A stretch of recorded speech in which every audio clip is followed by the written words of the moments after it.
Welcome to Madhya Pradesh Alive. You are watching our virtual show Uprising Madhya Pradesh. A commentary on the election special program Rising MP of News 18. CM Shivraj Singh Chauhan said, एक नहीं अनेक मंदिर हैं जिनका जीर्णोद्धार लोग मंदिर कहने से घबराते थे, हिंदू नाम लेने से घबराते थे, सोचते थे लोग कहेंगे संकीर्ण है, संकीर्ण है, संकीर्णता का प्रतीक हो गया था। लेकिन हमने गर्व के साथ ये काम किए, एक नहीं अनेकों मंदिरों का जीर्णोद्धार और अभी और करेंगे। कुछ समय पहले लोग थोड़े से सोचते थे कि पता नहीं अब क्या होगा, बीजेपी जीतेगी कि नहीं जीतेगी, और हमारे प्रतिद्वंदी मित्र एकदम उछल रहे थे। कर्नाटक के बाद आ गए, छा गए, आ गए, छा गए, लेकिन आज उनके दिल का हाल पूछो क्या है। In MP Alive's view, equating opposition to symbols as opposing Sanatan is half-baked. Sanatan has no counter. Leader of opposition Kamal Nath said, हमारी तैयारी बहुत है। 2018 और आज के बीच में तैयारी में बहुत अंतर है, पर तैयारी कभी किसी दल के किसी चुनाव में पूरी नहीं होती। जो मैक्सिमम हो सका, जो सबसे ज्यादा तैयारी हो सकी, हम उसके लिए तैयार हैं। हमारा मुकाबला, हम इस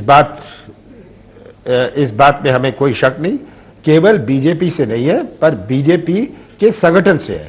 तो पिछले 4 साल मेरा पूरा प्रयास रहा है कि हम अपने संगठन में मजबूती लाएं, उत्साह लाएं, जोश लाएं और उनको हम संगठित करें। According to MP Alive, it is not clear as to how the organizational design of Congress is different from that of BJP. With similar design, advantage lies with BJP. As they have greater numbers, Congress has to come up with a different design. In her interview, Uma Bardi Saeed, मेरा OBC पे stand 96 से लेकर अभी तक एक जैसा रहा। निश्चित रूप से रिजर्वेशन आना चाहिए।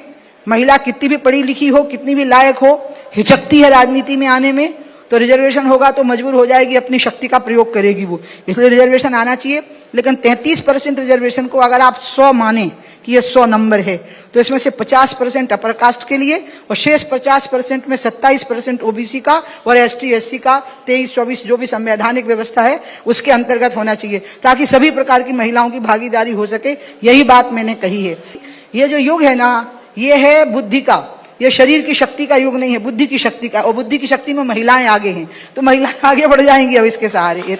in MP Alive's opinion, both delimitation as well as states reorganization must be done simultaneously with caste, class census for effective implementation. All other things being equal, men and women are equivalent, neither is superior or inferior. Vibha Patel said, देखिए, ये जो महिला आरक्षण शुरू हुआ, ये सोच आदरणीय राजीव जी की थी जी। जब उन्होंने 73वां और 74वां संशोधन लागू किया, तो उसके साथ ही उनने उसमें महिला आरक्षण भी स्पष्ट तौर पे करवा दिया था। उस वक्त जो हमारे भाई आज महिला आरक्षण के बड़े हिमायती बने हुए हैं, वो लोग ये कहते थे कि इतनी महिलाएं चुनाव लड़ने के लिए आप लाएंगे कहां से। देखिए, ये अगर इस विधेयक में एससी एसटी और ओबीसी की महिलाओं का, जिस तरह से एससी एसटी की महिलाओं का उल्लेख है, अगर ओबीसी की महिलाओं का उल्लेख भी हो जाएगा, तो निश्चित तौर से एक बड़ा वर्ग जो अपनी अधिकारिता की लगातार बात कर रहा है, उसका भी प्रतिनिधित्व हो जाएगा और अन्य पिछड़े वर्गों की महिलाओं को मौका मिलना ही चाहिए। मैं तो प्रवीण जी कहूंगी कि अगर ये उल्लेख राजीव जी ने नहीं कराया होता ओबीसी के लिए नगरीय निकायों में, तो मैं भी नहीं होती। MP Alive thinks that political parties can begin straight away by giving 33% posts within party organizations, gradually increase the number of tickets given to OBC women in elections too. BJP leader Kailash Vijayvargiya said, हम और confidence में थे, सिर्फ और over confidence, हम और confidence में थे, और इसीलिए हमको लग रहा था कि हमने बहुत काम किया है और बहुत विकास किए हमने, तो हम जीत ही जाएंगे। पर ये नहीं पता था कि कांग्रेस ने जिस प्रकार जनता को ठगा है, जनता उनके प्रलोभन में आ गई है। जब जहां जो आवश्यकता होती है सरकार वो काम करती है। मेरा ख्याल है कि भारत का संविधान बनने के बाद पहली बार ऐसा हुआ कि भारत के संविधान से लगभग 1000 धाराओं को हटाया गया है। ये एक बहुत बड़ा काम हुआ। तो समय के साथ सब चीज अच्छी लगती है, अनुकूलता होगी तो वही होगा जो आप चाहते हैं। MP Alive's opinion is that perhaps when Vijay Vargiya has himself been fielded by BJP, by his own logic it appears to be a sign of overconscious, if not jittery, 1,000 laws, not articles, were repealed. Hindu extremism, not terrorism, is a reality too, as is Muslim disenfranchisement. Congress leader Randeep Surjewala said that अगर आप झूठे अखबार impact feature के नाम पर 50-50 लाख के 6-6, 7-7 पन्ने छपवाएंगे तो किस प्रकार से प्रदेश चलेगा? धर्म की राजनीति और राजनीति के धर्म में अंतर है। राजनीति का धर्म होना चाहिए, धर्म की राजनीति नहीं। जिस दिन शिवराज जी ये समझ जाएंगे उस दिन सब कुछ ठीक हो जाएगा। MP Alive's take is that by the same token, where is the point of Karnataka's state government giving full-page advertisements in Madhya Pradesh newspapers? They have zero beneficiaries here. धर्म की राजनीति नहीं, सर्व धर्म की राजनीति होना चाहिए. Equal respect for all religions by the state and secularism for atheists. Union Minister Narendra Tomar said, देखिए, मैं ऐसा नहीं मानता हूं।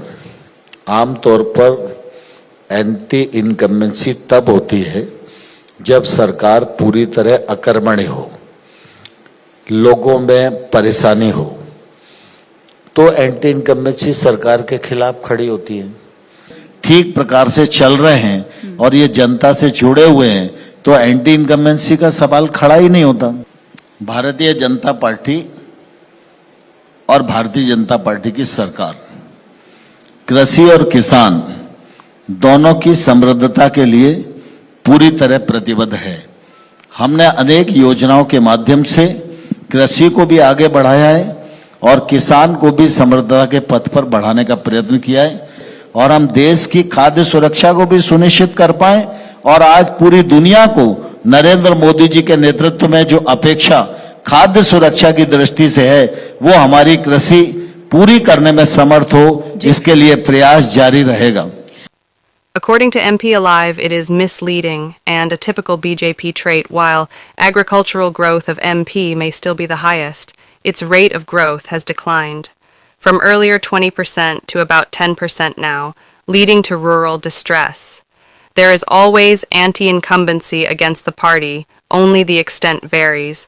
This time there is also counter-incumbency against the CM due to a very long tenure from both public as also within the party. That's why he has not been declared the CM face. Central Minister Prahlad Patel claimed, मैं ये मानता हूं कि हमारी मातृशक्ति की मेघा और सामर्थ्य और संकल्प पर हमारी शंकाएं अब कम हो जानी चाहिए। इसलिए बराबरी के दर्जा देने वाली जो बातें लोग करते हैं वो भी मैं उनको उथला मानता हूं और मैं ये मानता हूं कि सर्वोच्चता पर हमें मातृशक्ति को रखना होगा। राहुल गांधी अपनी सरकारों के समय का प्रतिशत बताते तो शायद देश तुलना कर पाता। कोई 89 से लेकर 92 बैच के आईएएस बहुत सचिव के लेवल पर हैं। मैं डीजी NYKS रहा हूं, नॉन आईएएस डीजी रहा हूं।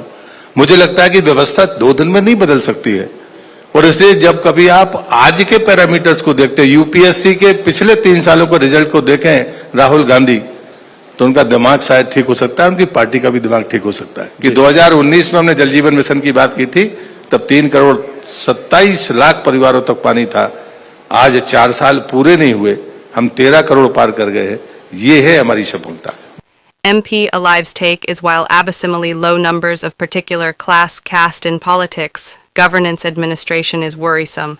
Asking for proportional representation too is half-baked the other extreme. A spectrum of factors caste, class, education, etc. should be the criteria for reservation. Home Minister Narottam Mishra said that Digvijay Singh ji ऐसे शख्स हैं राजनीति के अंदर कि वो हमेशा, जो आपका पहला सवाल था और दूसरे सवाल को मिला रहा हूं मैं, कि वो हमेशा हिंदुत्व पर चोट करते हैं। मैं भक्ति पे मेरे को कोई ऐतराज नहीं है। पहले आपका दोबारा सनातन आ गया, मैं सनातन की बात कर लूं। देखिए, ये सॉफ्ट टारगेट हिंदू को मानते हैं। अगर अभी ये दूसरे धर्म पे बोल देंगे तो इनका सर तन से जुदा हो लेगा। आप ऐसा क्यों करते हो कि हमारे बारे में बोलने वालों को ही दूसरे धर्म पे तो एक आध बार बोले, या दूसरे धर्म में कोई खामी नहीं, सारी खामियां हमारे ही धर्म में। हम अपने धर्म को मान रहे हैं, वो दूसरे धर्म को मान रहे हैं, ये अलग अलग विषय हो गए। क्यों बोल रहे हैं आप सबके सब सनातन पे ही क्यों बोल रहे हैं? इनका उद्देश्य बहुत साफ है, मुसलमान को भाजपा का डर दिखा करके संगठित करके वोट लो और हिंदुओं को जातियों में बांट दो, किसी को यादव, किसी को किरार, किसी को लोधी, किसी को ब्राह्मण, किसी को बनिया, किसी को ठाकुर, ऐसे करके हिंदुओं को जातियों में बांटो और मुसलमान को डर दिखाओ। MP Alive thinks that BJP unites Hindus on religion and is trying to divide Muslims as Pasmandas, gender, Labarthis, etc. Mixing religion with politics is volatile if at all. Let it be served term secularism. Narottam should see some good in other religions too. BJP leader Mohan Yadav claims that हम आज से 3 साल पहले ये पद्धति लगा चुके हैं नई शिक्षा नीति के माध्यम से, जो कॉलेज में केवल कागज की डिग्री बांटने का काम नहीं करेंगे, ये भविष्य में रोजगार परक शिक्षा देने का भी काम करेंगे। कहा कि शिक्षा नीति में बदलाव करके रोजगार परक शिक्षा देना और प्राइमरी, मिडिल और हाई सेकेंडरी स्कूल के बाद कॉलेज में वाकई जिसको उच्च शिक्षा में आना उसको ही उच्च शिक्षा में आना। जैसे उदाहरण के लिए ये नई शिक्षा नीति पूरी तौर से लागू हो जाएगी तो अभी आप आंकड़ा ले लीजिए कि लगभग 20 लाख विद्यार्थी आज हमारे यहाँ है, लेकिन ये कुल 2 लाख रह जाएंगे। बाकी स्किल डेवलपमेंट का काम होगा, जो सीधे सीधे मिडिल के बाद, प्राइमरी के बाद जिसको जिस लाइन में जाना, जिसमें रोजगार। आप ये दावे के साथ कह रहे हैं? 100% शिक्षा नीति का ड्राफ्ट कहता हमने लागू करके बताया। अगर नैतिक शिक्षा की बात आएगी तो प्रभु रामचंद्र से अच्छी नैतिक शिक्षा कौन सिखा सकता है? अगर बल की बात आएगी तो बजरंग बली को कौन भूल सकता है? अगर गीता और हमको कर्म करने का अगर सिद्धांत सिखाती है तो गीता से क्यों नफरत होती? MP Alive thinks that both skill development and capacity building are important in correct ratio of intelligences of people and indices of the environment. Congress leader PC Sharma said that डिग्रियों से नौकरी मिलेगी क्या? मैं समझता नहीं मिल रही है। 1 करोड़ लोग बेरोजगार हैं मध्य प्रदेश में। 1 करोड़ लोग बेरोजगार हैं मध्य प्रदेश के अंदर। 1 करोड़ लोग अगर मध्य प्रदेश में बेरोजगार होंगे तो मैं समझता हूं कि जो आपका सवाल बड़ा जायज था कि ये डिग्री केवल कागज रह जाएगा, इससे कोई नौकरी नहीं मिलेगी। आज नहीं मिल रही नौकरियां उस डिग्री से। और दूसरी तरफ हम देखें कि महंगाई 7वें आसमान पे, ये 2 चीजें मिली जुली है। महंगाई 7वें आसमान पे और नौकरी मिल नहीं रही है, और कर्ज पे कर्ज सरकार लेती जा रही है। अभी सितंबर के महीने में 2 बार 1,000 करोड़ का लोन लिया। आगे सब पैसा जा कहाँ रहा है? according to MP Alive's observation, Shivraj promised 1 lakh jobs per month initially. Later it came down to 1 lakh a year, and finally in the election year, only 68,000 jobs have been given. There is no harm in debt, but loans from market should be for development works, not welfare. Freebies now account for 29% of Madhya Pradesh budget, ad salaries and debt servicing. There is hardly anything left for development activities. BJP leader Rameshwar Sharma said, मेरे देश का नाम है Hindustan, no Hindustan नहीं, हिंदुस्तान। लेकिन हमारा काम यह है कि जो भारतीय संस्कृति सभ्यता है इसका भी ख्याल रखना है, उतना ही जितने देश की जनता का, जनार्दन का ख्याल रखना है। क्योंकि बिना संस्कृति, बिना सभ्यता के अगर आप पूछा जाए तो पूज्य महात्मा गांधी ने हिंदुस्तान के अंदर एक नारा दिया कि देखो देशवासियों, तुम्हारे और मेरे बीच में अब एक ही रास्ता बचा है। अगर फिरंगियों को, अंग्रेजों को भारत की धरती से बाहर निकालना है ना तो राम राज्य आएगा, पर उठो, करो या मरो, इसकी लड़ाई लड़नी पड़ेगी। बापू का सपना तो राम राज्य था ना, राम तो था ना। धर्म के नीचे जो जो राजनीतिक दल राजनीति करेंगे वो धर्म के अनुसार समाज की सेवा भी ठीक से करेंगे, राष्ट्र की सेवा भी ठीक से करेंगे। धर्म पर राजनीति नहीं, धर्म के नीचे लेकर राजनीति करना, ये हमारा मुख्य दंड है। according to MP Alive, Mahatma Gandhi always adhered to सर्वधर्म राजनीति, सर्वधर्म और राज्य नीति साथ साथ चलेगी, कोई किसी के नीचे नहीं। कांग्रेस लीडर प्रियव्रत सिंह said, भारत जोड़ो यात्रा में कन्याकुमारी से लेकर कश्मीर तक राहुल गांधी जी जब गए तो रामेश्वर जी वो वोट मांगने नहीं गए थे, भारत की जनता को एक सूत्र में जोड़ने गए थे और नफरत की राजनीति के खिलाफ बात रखने गए थे। और राहुल गांधी जी ने न सिर्फ मध्य प्रदेश में पर तमिलनाडु से लेकर कश्मीर तक हर धर्म के धार्मिक आस्था केंद्र में उनने दर्शन किए, भारत की संस्कृति को एक तरीके से उभारने का काम किया, भारत की जो संस्कृति है सभी धर्मों की और धर्मनिरपेक्षता की, उसकी बात की। MP Alive says that Sarvadharm secularism is the way to go. Equal respect to all religions in public life, secularism for atheists.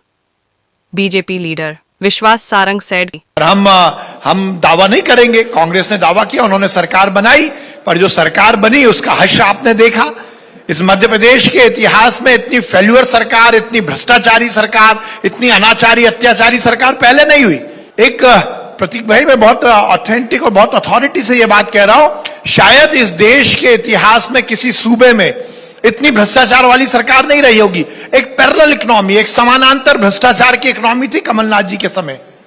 मैं आज चुनौती के साथ कहता हूं, मध्य प्रदेश में एक किसान खड़ा कर दीजिए जिसका 2 लाख का कर्जा माफ हुआ हो। जिस ये उत्तर की बात करते हैं जो कमल पटेल जी ने ही दिया था विधानसभा में, हर जगह इंगित करते हैं, उसकी पहली लाइन पढ़ रहे हैं क्योंकि वो उनके फायदे की है। जो कमल पटेल जी ने तीसरी लाइन में लिखा वो नहीं पढ़ रहे। दिक्कत तो यही है ना, यदि हम करें तो प्यार और तुम करो तो लफड़ा, ऐसे नहीं चलेगा। पहली लाइन में उत्तर कुछ था, पर तीसरी लाइन में आते आते ये बात इंगित थी कि एक भी किसान का 2 लाख का कर्जा माफ नहीं हुआ। BJP leader Kamal Patel said, 2 lakh का कर्जा 10 दिन में माफ नहीं तो मुख्यमंत्री बदल देंगे। स्वयं सहायता समूह का कर्जा माफ, चाहे सरकारी बैंक हो या प्राइवेट। रोजगार देंगे युवाओं को, नहीं तो 4000 बेरोजगारी भत्ता, महिलाओं को, विधवा निराश्रितों को 1000 पेंशन और दैनिक वेतन को रेगुलर। ये वचन दे दे के, कस्में खा खा के एक बार सरकार में आ गए, लेकिन सत्ता में आने के बाद जब वचन पूरे नहीं किए तो ज्योतिर्दित्य सिंधिया जी ने कहा कमलनाथ जी से कि कमलनाथ जी, हमने आपने जो कस्में खा खा के वचन दिए पूरे करो। तो फिर क्या जवाब दिया कमलनाथ जी ने? बोले आज तक कांग्रेस ने कौन से वचन वादे पूरे किए जो करे। MP Alive's observation is Kamal Patel himself had said, while replying in Vidhan Sabha that loans of over 26 lakh farmers were waived. Kamal Nath government was for 5 years. In 1 year, it could deliver only 1/5 of promises. Apart from general accusation, not a single specific case of corruption was investigated. BJP leader Rajyavardhan Dattigaon said that कौशल विकास सीखो कमाओ योजना में ये हो रहा है, जो existing workforce का फिगर है उसका 15% मैंडेटरी कर दिया गया है थ्रू लेजिस्लेशन। उतने लोगों को उस इंडस्ट्री या व्यवसाय को ट्रेन करना पड़ेगा और उनको साल भर तक ड्यूरिंग द ट्रेनिंग पीरियड हम स्टाइपेंड भी देंगे, पैसे भी देंगे। according to MP Alive, the above will at best produce cheap labor, low-skilled jobs for locals. It must be combined in the same ratio by offering 15% incentive to those employers who pick up people of their regular staff from MP. This way, even middle and top jobs will go to locals. BJP leader Sisodia said that तो आज अगर हम मध्य प्रदेश को देखें तो मध्य प्रदेश की ग्राम पंचायतें और ग्राम बहुत हद तक विकसित हो चुके हैं। और इसका अगर संपूर्ण श्रेय में दूं तो इसका संपूर्ण श्रेय मध्य प्रदेश के मुख्यमंत्री माननीय शिवराज सिंह जी को देता हूं। MP Alive is of opinion that Madhya Pradesh has developed but not grown. Other states have developed faster. At the time of its formation in 1956, MP was ranked 15th, and in 2023 too, it was ranked 15th. Only common infrastructure has been developed in panchayats, neither funds nor functions have been transferred. To some, MP Alive thinks that Sanadan is eternal, not infinite. It has been opposed since inception. Sanadan is opposed by Agori, eternal dark Vedic, by Tantric Hinduism, by Hindutva. However, the beauty of Sanadan is that it accepts and respects opposites, countercurrents too. We stand by our projection last year in November 2022 before anyone else that Congress is winning. After the first 2 opinion polls, our take is that at this point of time it stands to win 130 seats. Final tally would be predicted after the exit polls on November 17th, the fortnight before the counting day. All said, it appears less of rising MP and more of uprising in Madhya Pradesh, both from within and without.